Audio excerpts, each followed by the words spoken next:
Yuan, Key Learnings, 策略 Marken, Crafting Insights, Tribes, Weak Signals, Insights, Trends, Analysis, 品牌 Estrategias, 观点 Experience.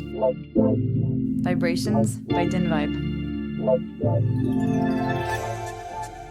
Pourquoi Vibrations ? Parce qu'à la manière des sismologues, notre métier chez DinVibe, c'est d'anticiper les secousses à venir, de prendre le pouls. On repère les lames de fond, on étudie les ondes qui annoncent les séismes, on s'intéresse à ce qui va secouer. Comme des anthropologues, on étudie l'humain, les évolutions de comportement, dans le but de guider les marques vers des innovations qui résonnent et qui font sens. Parce qu'on est une équipe de passionnés, ce podcast a pour vocation de partager au plus grand nombre une partie des insights que nous détectons, pour que ça vous donne du grain à moudre et qui sait, envie de nous rencontrer. Chaque mois, plongez avec nous dans le décryptage d'une tendance de société. Bonjour chères auditrices et auditeurs et bienvenue dans ce 5e épisode de Vibrations by DinVibe. Aujourd'hui, on vous amène dans l'industrie alimentaire. L'idée de l'épisode est partie d'une discussion passionnante que nous avons eue entre nous. Audrey, que vous allez entendre dans l'épisode aujourd'hui, nous a partagé son analyse des tendances que nous avons vues à l'œuvre depuis quelques temps dans cette industrie, et surtout leur accélération depuis quelques mois. Et elle a fait un parallèle avec l'industrie de la beauté, que je ne vais pas spoiler en introduction, mais qui nous a tous vraiment convaincus. Vous entendrez donc dans cet épisode une analyse de ces grands changements à l'œuvre dans les comportements des gens en matière d'alimentation et surtout l'impact sur leurs attentes vis-à-vis de l'industrie alimentaire. Nos analyses montrent deux phénomènes en forte progression, le niveau d'expertise des gens sur les sujets touchant à leur alimentation et leur niveau d'exigence qui augmente en parallèle. Alors je suis Sandra Fiodo, je suis directrice marketing chez DinVibe et aujourd'hui je suis accompagnée de 3 membres de l'équipe, Audrey, Michel et Louise, et je vais vous laisser vous présenter. Oui, bonjour, je m'appelle Audrey, je suis Research Director chez DinVibe et je suis extrêmement ravie de faire partie de cette discussion aujourd'hui puisque, comme tu l'as dit Sandra, ça va être l'occasion de partager l'expertise que j'ai pu acquérir sur le comportement des consommateurs dans 2 secteurs qui sont phares, la beauté et l'industrie alimentaire. Et on va voir en quoi c'est intéressant par rapport au sujet qui nous préoccupe aujourd'hui. Bonjour Sandra aussi, moi aussi je suis trop contente d'être de retour pour cet épisode. Je m'appelle Michel Algazi et je suis consumer obsessed, donc ça tombe bien. Moi je travaille plus sur l'identification des signaux faibles, de grands changements de consommation et mon but c'est vraiment d'aider les marques à devenir plus consumer-centric. Donc grâce à mon expertise un peu internationale, je suis mexicaine mais j'ai vécu la plupart de ma vie aux États-Unis, je peux apporter vraiment cette vision multiculturelle. Bonjour, je suis Louise, moi aussi je suis ravie d'être présente aujourd'hui pour participer à cette discussion. Je suis insight crafter chez DinVibe, donc je détecte des tendances émergentes et je vais observer des tendances de fond. À travers des études auxquelles j'ai récemment contribué, en fait, je suis témoin de changements de comportement de consommation, aussi bien dans la beauté que dans d'autres secteurs comme l'industrie de la boisson, la bière sans alcool par exemple, ou encore de la sustainability.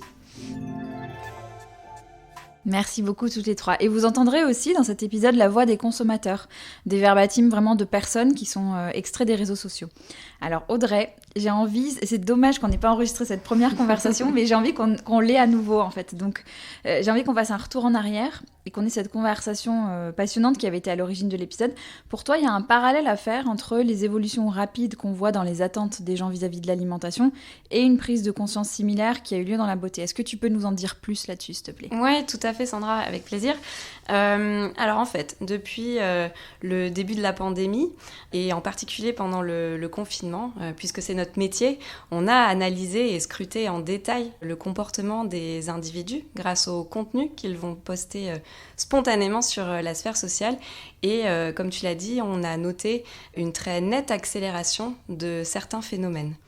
Et en fait, aujourd'hui, je suis absolument convaincue qu'on est en train de vivre la période qui va catalyser des besoins latents dans le secteur de l'industrie alimentaire et qui va finalement profondément remodeler et rapidement les drivers de fond dans ce secteur. Ce qui m'a frappée en fait, c'est qu'on retrouve les mêmes conditions, les mêmes ingrédients auxquels on a assisté il y a à peu près 4-5 ans dans le secteur de la beauté. En fait, il faut savoir que dans la beauté, avant 2015, globalement, le savoir, l'expertise des individus était vraiment concentrée autour de niches de consommateurs. Donc par exemple, les personnes à la peau sensible, les personnes avec des cheveux frisés, les adeptes de la cosmétique naturelle. En fait, pour le grand public, finalement, les attentes, les besoins, le comportement d'achat étaient très régis par la sensorialité des produits, donc les odeurs, les textures, les couleurs, et il faut bien se l'avouer, par la puissance marketing des annonceurs. Et en fait, en France, à partir de 2015, on a vécu vraiment 2 phénomènes qui ont été clés. Le premier, ça a été l'explosion très nette en termes d'utilisation des réseaux sociaux, de leur diversité. Ça a été le moment aussi où en France, on a vécu une croissance très forte des influenceuses ou des blogueuses, dont l'un des sujets de conversation préférés était la beauté. Et en parallèle, on a eu un autre phénomène dont tout le monde a entendu parler, bien évidemment, ce sont ces fameuses applications mobiles qui permettent, comme l'application française Clean Beauty, de contrôler la composition des produits cosmétiques.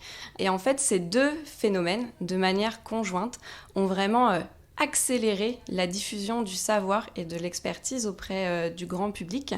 Et ça a eu pour résultat d'aiguiser l'intérêt des consommateurs par rapport aux produits de beauté en eux-mêmes. Donc, c'est-à-dire les ingrédients, leur rôle, leurs effets, que ce soit tant au niveau des ingrédients controversés que des ingrédients bénéfiques qui sont censés avoir un résultat réel et un résultat bénéfique sur la peau ou les cheveux en particulier. Et donc c'est ce qui a fait que, en l'espace de 5 ans, on est passé d'un marché qui était drivé par la sensorialité ou la puissance marketing des marques à un marché aujourd'hui où le comportement d'achat du grand public est régi par l'efficacité réelle des produits cosmétiques, par la cosmétique clean et par la personnalisation des besoins. Et puisque aujourd'hui on veut parler du food, Audrey, qu'est-ce qui s'est accéléré d'après toi dans l'alimentaire ? Oui, effectivement, je m'attendais un peu à cette question. Merci Michel. En fait, ce qui a été clé, vraiment, c'est l'accélération de l'expertise. Je pense qu'on l'a tous vécu. Le confinement, en fait, a obligé, entre guillemets, les individus à partager l'intégralité de leur repas avec tous les membres de leur foyer. Et en fait, il a fallu redoubler d'inventivité, de créativité pour ne pas manger des pâtes au beurre tous les soirs. Et donc, nous, on a vraiment très concrètement observé que de nombreuses personnes ont choisi d'investir ce temps disponible pour expérimenter en cuisine. Et c'est quelque chose qui a été fait parfois seul, mais aussi bien souvent accompagné par des box notamment comme Kitok et HelloFresh, dont la visibilité a doublé pendant le confinement, par des applications mobiles, ou encore accompagné par des chefs comme Cyril Lignac, des influenceurs, etc. Recette HelloFresh en cours, 3 repas dans notre box. Ce soir, nous avons testé la recette veggie avec des pois, des courgettes, des noix. Trop bon! Et en fait, toutes ces expérimentations, elles ont naturellement développé le savoir à grande échelle auprès du grand public, alors que ce n'était pas du tout l'objectif de départ. Et comme on l'a vu dans la beauté, c'est cette expérimentation finalement qui a aiguiser l'intérêt des consommateurs et qui est en train de développer un cercle vertueux de soif de connaissances qui se transforme très vite en expertise. Si je prends un exemple sur les farines, en fait aujourd'hui existe la farine de blé. Les individus, les gens vont parler de farine de petit épeautre, farine de patates douces, farine de riz. Regardez-moi cette beauté.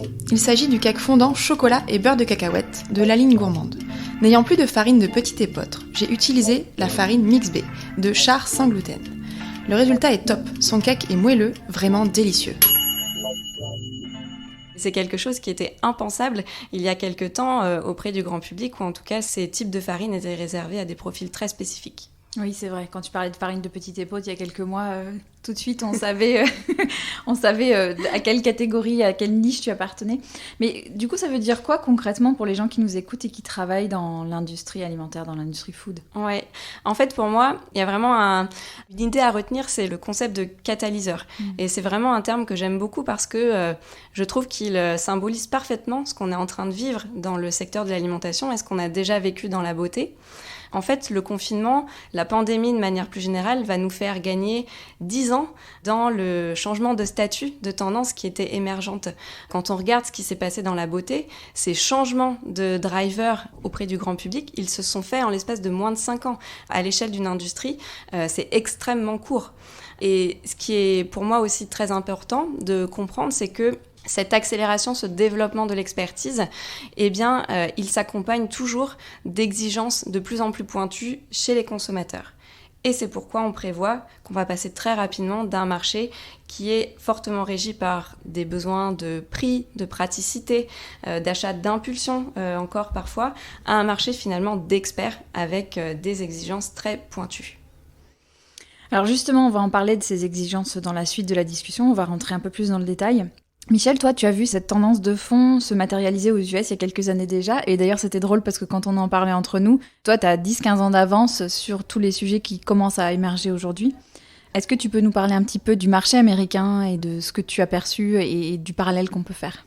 En effet, Sandra, ce que l'on observe, c'est que le marché américain est souvent précurseur, surtout quand on regarde le marché alimentaire et les tendances dans le food. Et cela est important parce que les États-Unis influencent de plus en plus les marchés européens. Et ce que ça veut dire, et c'est cela que nous on veut faire comprendre à nos clients, c'est que les tendances fortes aux États-Unis, c'est vraiment juste une question de temps avant que ça arrive ici en France et que ça devienne un grand public. Donc c'est important vraiment de garder un œil sur les US.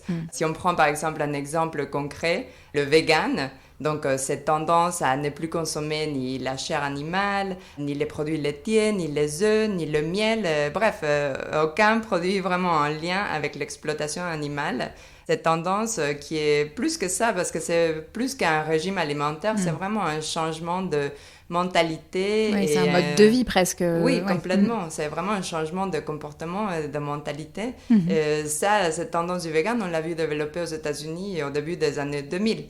Donc, ça fait 20 ans. Mais c'est drôle parce que la vision que nous, on peut avoir du marché américain, on va plutôt voir leur influence, alors c'est vraiment pour caricaturer, mais on va plutôt voir l'influence sur le côté burger, fast-food et pas forcément l'alimentation saine. Oui, effectivement, c'est vrai que c'est un peu l'image qu'on voit ici en France des États-Unis, mais en fait, quand on regarde par exemple ces mouvements autour de la santé et le bien-être, c'est là-bas que c'est né. Donc c'est un marché aussi qui est très développé dans tous les aspects de santé. Et c'est pour ça que je voulais prendre cet exemple du vegan, justement, parce que ça me semblait que ça illustre bien le point de l'avance peut-être du marché américain sur les tendances food. Donc, comme je le disais, ces changements d'habitude est vraiment au cœur, en fait, du boom du health and wellness, en fait, de la santé, le bien-être, ces mouvements, ces changements de mentalité qu'on voit dans le consommateur. Et en vrai, on ne peut pas parler vegan sans parler lait. C'est un bon exemple à prendre. Je prends les produits laitiers qui a été vraiment fortement impacté les derniers 20 ans aux États-Unis. On voit vraiment une baisse de 25% dans la consommation du lait de vache. Cette baisse, évidemment, est liée un peu à ce que tu disais, Audrey, sur l'augmentation de l'expertise des consos. En fait, les gens commencent à se poser plus de questions sur la santé, évidemment, mais aussi autour d'autres choses, non? Comme la transparence et les côtés éthiques. Ils s'intéressent aux hormones qui sont injectées dans l'élevage, le bien-être animal, etc. Et on commence à avoir vraiment l'expertise qui se développe sur plusieurs aspects. Non, la santé ne suffit plus. Est-ce qu'on voit sur le lait, on voit là, ce que tu décris là aux États-Unis, la baisse de la consommation du lait, on voit la même chose en France, on voit les prémices de ça ? Effectivement, Sandra, et c'est ça qui est intéressant. En France, on est en train de voir la même chose. Le marché de lait en France a déjà une baisse de 3%. Donc, ça arrive ici. Et on le voit avec l'engouement des laits végétaux qui est vraiment en explosion, qui devient super populaire. Les laits d'amande, les d'avoine, je veux dire, on entend partout. Ça, on le voit vraiment, les consos qui développent une préférence pour ça. Donc, la même chose qu'on a vu aux US, ça va se passer ici. Aujourd'hui, on va décrypter les boissons végétales. Très tendance toujours. Oui, toujours le vent en poupe et je pense que ça va continuer, Marina, puisqu'en fait les nouvelles recommandations de Santé publique France vont dans ce sens, puisqu'elles conseillent maintenant seulement 2 produits laitiers par jour pour les adultes, alors qu'auparavant c'était 3. Ce qui est intéressant avec ton exemple du lait, c'est que nous, on est des générations qui avons été élevées avec l'idée que pour bien grandir, il faut avoir du calcium et que le calcium, on le trouve dans le lait. Et aujourd'hui, le niveau d'expertise dont Audrey parlait tout à l'heure fait que de plus en plus, on sait que c'est absolument pas la seule source de calcium et qu'il y a d'autres aliments qui proposent davantage d'apport en calcium que le lait. Et que, du coup, le lait, c'est vraiment un sujet qui est à l'intersection, effectivement, de la santé, mais aussi du bien-être animal dont tu parlais. Ce qu'on voit, c'est que les exigences et les niveaux d'expertise, ils sont à la croisée de la santé, de l'environnement, de l'éthique, etc. Est-ce que tu peux nous parler un petit peu de cet aspect-là ? Effectivement, en fait, c'est vrai que le niveau d'exigence de la part des consommateurs n'est plus le même aujourd'hui du fait qu'ils sont beaucoup plus experts sur les sujets. Et la même chose qui s'est passée sur les produits laitiers, on est en train de le voir se reproduire sur de la viande. On voit de plus en plus de personnes vraiment qui réduisent la consommation de la viande ou voire qui la suppriment complètement. On voit une augmentation des flexitariens, des végétariens et des véganes aussi. Donc, on voit vraiment un changement de consommation qui n'est pas drivé juste pour l'impact sur la santé, mais aussi pour l'impact environnemental. Il commence à avoir plus de conscience, en fait, autour des trajets effectués par les aliments pour venir jusqu'à l'assiette. On voit l'intérêt sur manger local, l'impact sur l'utilisation de l'eau, la production de gaz et le bien-être animal. Les viandes végétales ou plant-based crée vraiment un vrai intérêt. Et nous, on le voit avec la data dans nos dernières études qui est vraiment en augmentation totale. En explosion. En explosion, oui, exactement. C'est un marché qui se développe très rapidement. Donc, aux États-Unis, par exemple, on prévoit vraiment une croissance de 25% d'ici 2026. Donc, ça va aller très vite. On voit déjà des acteurs comme Beyond Meat ou Impossible Foods qui se positionnent déjà très bien sur les marchés, qui ont vraiment réussi à créer le produit parfait des viandes végétales qui a le même goût, la même texture, le même visuel et qui sont déjà présentes dans des chaînes très importantes comme Burger King ou Applebee's, etc. Il a l'apparence, l'odeur et le goût de la viande, mais ce steak est en réalité 100% végétal. On a testé ce produit qui veut changer la face du steak avec 3 cobayes. La couleur est un peu rosée. Lorsqu'on passe le morceau de viande contre le palais et la langue, on sent qu'elle se délite un petit peu comme de la viande. Et c'est très bon, ça a vraiment un goût, un goût de burger, quoi. Ce qui est intéressant aussi à retenir, c'est que c'est une tendance qu'on voit partout aux États-Unis, pas que sur les villes un peu plus développées. Peut-être, c'est pas qu'à New York et à LA que ça se passe. On voit dans le Midwest un intérêt énorme sur ces concepts, non? La croissance, c'est de plus de 30% en fait dans le Midwest par rapport aux ventes des viandes végétales. Donc, si ça se passe au Midwest, ça se passe partout. Oui, le Midwest qui sont des gros consommateurs de viande et qui, effectivement. One and only Arnold Schwarzenegger. I ate a lot of meat. They showed us commercials. Steak. That's what a man eats. Selling that idea that real men eat meat. Serious man food. But you got to understand, that's marketing. That's not based on reality.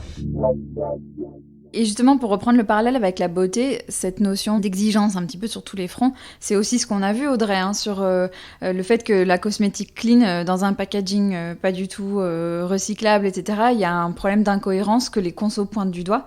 Et j'aimerais bien qu'on creuse un peu cet aspect-là, alors justement. Louise, concrètement, pour les gens qui écoutent aujourd'hui, ça veut dire quoi ? Comment ils doivent se positionner par rapport à ces changements-là qui sont en cours ? En fait, la première chose qui est très importante à comprendre par rapport à tout ce qu'on vient de dire, c'est l'accélération en fait du rythme de ce changement. C'est qu'en fait, tous ces besoins qui étaient encore niches il y a quelques temps, qui deviennent de plus en plus mainstream en fait, et très rapidement. On l'a vu aussi avec cette période de confinement, ça a été un peu un arrêt spatio-temporel. Ça vient en fait exacerber ces tendances qui étaient déjà présentes. Je prends un exemple avec le régime keto, le régime cétogène en fait en français. C'est quelque chose dont on parle quand même depuis plusieurs années en France, cette prise de conscience que c'est quand même assez mauvais de manger des choses sucrées. Cette tendance du régime keto, elle est venue des US, comme le disait Michel tout à l'heure, c'est vrai qu'on est quand même très influencé. Et en fait, on sent en France qu'il y a un intérêt grandissant en fait pour ce régime. Ces types d'alimentation de manière plus saine en fait se multiplient. Et on le voit aussi sur d'autres thématiques. En fait, on va entendre des mots comme microbiote, aliments fermentés, micronutrition, pour ne citer que quelques exemples récents. Et alors, tu parles d'accélération, je pense que c'est la notion clé dans ce que tu viens de dire. Comment tu vois que ça s'accélère ? Déjà au bureau, parce qu'il y a quelques mois, j'étais bien la seule à vous parler de mon pizza au chou-fleur. Et maintenant, on est deux ou plus à essayer de vous convaincre. Ouais, c'est vrai qu'on a Vanessa qui s'y est mise là, pendant le confinement. Ouais. Oui, et après, de manière plus large, en fait, on l'a aussi vécu sur la sphère sociale, avec une explosion des volumes de conversation sur cette thématique. Mais au-delà de la pure volumétrie, en fait, ce qui est vraiment porteur de sens pour les marques, c'est l'analyse qualitative des conversations, puisque on voit pas seulement un intérêt, une curiosité pour ce type d'alimentation. Il y a véritablement eu une expérimentation, des tests pour s'essayer à cette manière de s'alimenter, avec des bénéfices réels observés et par conséquent des vrais besoins qui commencent à s'exprimer. Et d'ailleurs, on le voit, c'est un petit peu la preuve. Ces nouveaux adeptes en fait, de ces grandes thématiques, ils vont s'exprimer sur les réseaux sociaux et ils vont notamment exprimer une frustration parfois de ne pas trouver d'offres dédiées en magasin ou alors très difficilement. Salut mes Wanted, j'espère que vous allez bien. Je souhaiterais m'adresser aux personnes ayant une alimentation cétogène. Savez-vous s'il y a des boutiques sur Bordeaux Centre qui vendent des produits low carb ou à faible teneur en glucides ? Voilà, merci d'avance, have a good day! Et si on reprend ce dont on parlait avec Michel, sur l'intersection des attentes des consommateurs à la croisée de la santé, de l'impact environnemental, de l'éthique, ça veut dire quoi concrètement pour les marques qui nous écoutent ? Oui, alors c'est ce que disait Michel tout à l'heure, c'est que aujourd'hui les marques, ça semble compliqué en fait d'adresser seulement un paramètre, que les consos vont vraiment attendre des marques un engagement sur tous les fronts. Les gens, ce qu'ils attendent, c'est que la marque, elle s'engage vraiment sur la globalité de leur offre. C'est plus question de uniquement manger sainement, c'est qu'en fait, les industriels doivent voir en fait le problème d'une manière beaucoup plus large, que ce soit sur un engagement éthique, sur le respect de l'environnement. D'ailleurs, c'est quelque chose qu'on a observé récemment sur le secteur de la beauté, c'est que on voit par exemple les marques qui vont être véganes et cruelty-free qui sont en pleine croissance, et finalement, ce n'est plus que le fait de consommer en fait des produits qui sont clean, qui sont respectueuses en fait pour la peau et pour la santé, mais c'est au-delà de ça, c'est une responsabilité environnementale, c'est le respect des animaux, c'est également des thématiques comme l'inclusivité, la tolérance, et en fait les marques, elles sont aussi très appréciées quand elles prennent la parole en fait sur ces sujets-là. Ouais, parce que ce qu'il faut comprendre, c'est que pour les consommateurs, tous ces sujets-là sont interconnectés, c'est pas des sujets qui vivent indépendamment les uns des autres, et que donc pour eux, si on n'en traite qu'un, finalement on manque de cohérence. C'est un peu l'idée, non ? Dans ce que tu dis. Ouais, exactement. Ouais. C'est typiquement, on le voit sur le suremballage avec les produits bio, par exemple. Les consommateurs vont s'exprimer en disant qu'ils ne voient pas en fait la pertinence d'être bio. Alors certes, c'est du coup manger sainement, mais pour autant, il y a du suremballage et donc un non-respect de l'environnement. Coloré, ludique, étonnant, dans les linéaires des supermarchés, le packaging est là pour nous aider à faire notre choix et nous pousser à l'achat. Mais ces emballages omniprésents envahissent ensuite nos poubelles jusqu'à les faire déborder. Ça pose réellement une problématique pour eux, parce qu'il y a vraiment ce manque de pertinence et d'engagement global vis-à-vis des marques, quoi. Monoprix, c'est quoi ces couettes bio dans une barquette en plastique ?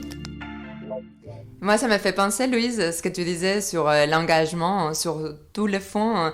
Cette marque philippine qui s'appelle Quorn, c'est une marque des viandes végétales qui est vendue dans plusieurs pays, dont les US, et qui met vraiment en valeur sur leur packaging les informations nutritionnelles, évidemment, mais aussi l'empreinte carbone du produit. I care about climate change, and I love my food. So new Quorn Thai Wonder Grains is a step in the right direction because it helps us reduce our carbon footprint, and that's got to be good. C'est hyper intéressant de voir des marques déjà commencer à faire ce type de démarche qui est en vrai très en phase avec les attentes des consommateurs aujourd'hui. Ce que vous racontez là, ça fait aussi écho à des choses, mais ça doit faire écho pour vous aussi, mais on est beaucoup à être maman ici.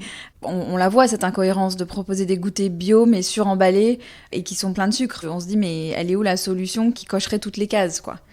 Oui, c'est clair, c'est vrai que c'est compliqué de trouver la bonne solution. Moi, je sens une énorme culpabilité quand j'achète des goûters pour mon fils.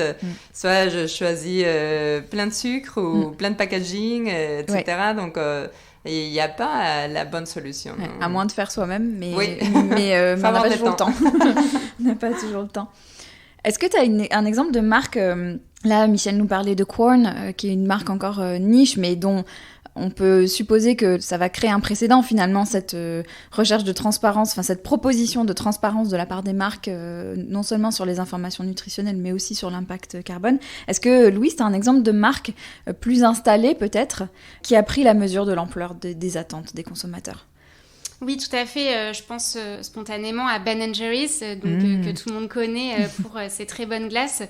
C'est une marque que j'affectionne parce que je trouve qu'elle s'engage en fait dans la totalité de ce que les consommateurs attendent réellement. Ils ne se contentent pas uniquement de vendre en fait un produit, mais ils vont faire vivre une expérience, ils vont placer le consommateur au cœur de leur discours, ils vont valoriser en fait leurs attentes et leurs besoins. Pour citer un exemple, il y a quelques années, ils avaient proposé à leurs consommateurs d'élire le meilleur goût ou le futur parfum de leur glace. Et donc du coup, pendant un an, avaient fait une édition limitée avec le parfum qui avait reçu le plus de votes. Mais en fait, au-delà de ça, c'est aussi une entreprise qui va s'engager, par exemple avec le commerce équitable, tout ce qui va être vanille, chocolat, café. Ils vont tracer en fait d'où viennent ces ingrédients et vont s'assurer que ce soit bien issu du commerce équitable.